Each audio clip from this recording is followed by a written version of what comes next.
পারে না। একটা নির্বাচিত সরকার যখন থাকে তখন প্রশাসন এবং পুলিশ তারা অনেক বেশি শৃঙ্খলাবদ্ধ থাকে।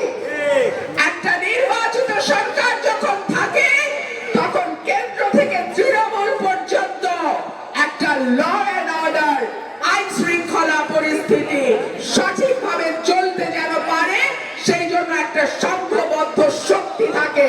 ঠিক কি ঠিক না?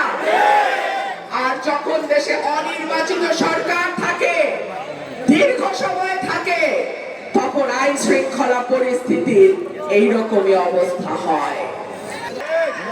সুতরাং মানুষ উন্মুখ হয়ে আছে একটা ভোট দেওয়ার আশায়। মানুষ অপেক্ষা করে আছে নির্বাচন কবে হবে, তারা তাদের পছন্দের প্রার্থীকে ভোট দেবে, তাই না? মানুষের এই আশা আকাঙ্ক্ষা ইচ্ছার প্রতি আমি সরকারকে অনুরোধ জানাবো, আপনারা সম্মান জানান। এই দেশের মানুষ এই দেশের মালিক, এই মালিকানা তাদের কাছ থেকে কেড়ে নেওয়ার চেষ্টা করবেন না।